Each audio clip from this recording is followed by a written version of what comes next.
कोई पुरुष, कोई बेटा, कोई बेटी, कोई नारी, कोई बच्चा, कोई संत, कोई साधु, कोई सन्यासी, कोई तपस्वी, कोई साधक, कोई उपासक जब भगवान शंकर को जल समर्पित करता है या एक चावल का दाना शंकर जी के ऊपर समर्पित करता है, चावल का दाना जब शिव जी पर चढ़ता है उस समय पर संकल्प हो जाता है कि शंकर भगवान को जब चावल का दाना दिया जाता है उस समय पर शिव उसको वचन दे देते हैं कि तेरे दुख के समय पर इस चावल के दाने के वचन को निभाने के लिए मैं खुद आऊंगा।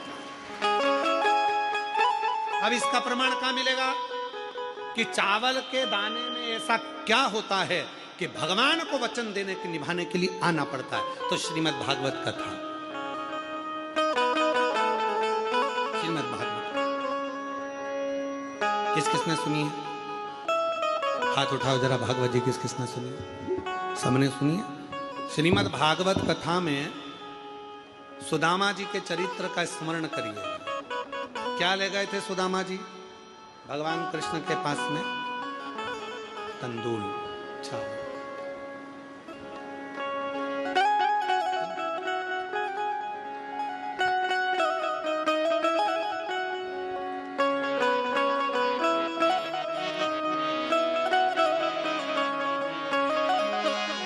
लगाया गले से सुदामा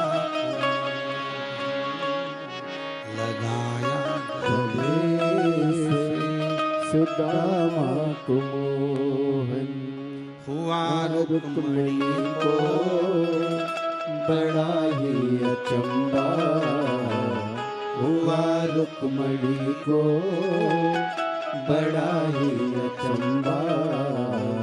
ये मेहमान कैसा अजीबा गया है, मेहमान कैसा अजीबा गया।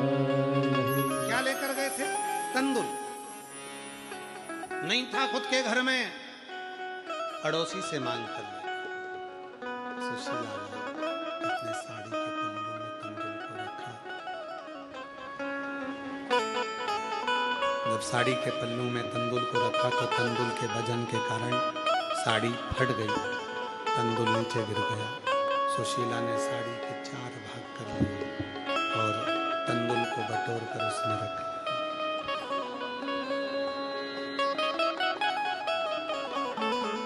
बटोर कर उसमें रखा, लेकर सुदामा जी को दिया। सुदामा जी ने बाजू में दबाया, लेकर चल दिया।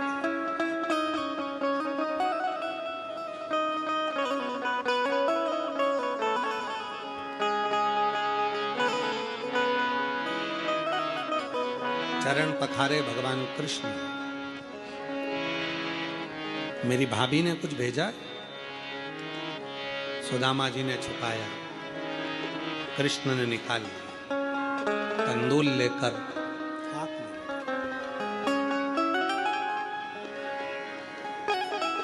3 लोक का राज्य सुदामा जी को दे दिया। एक, केवल एक चावल का दाना जब शंकर भगवान को चढ़ता है तो 3 वचन शिव जी दे देते हैं। 3 वचन, एक चावल के दाने पर, एक बेलपत्र पर, एक पत्र पर।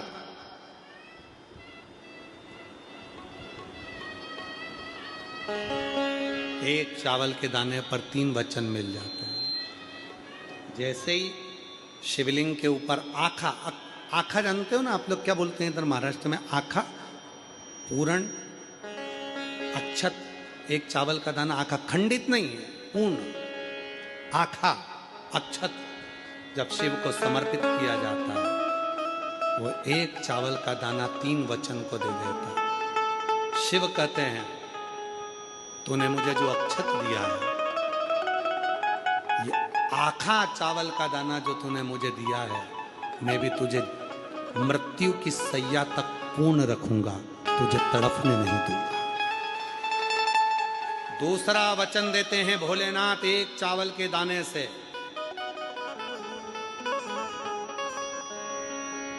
दुनिया में केवल एक अन्न है, चावल, जो कभी वापिस चावल से पैदा नहीं हो।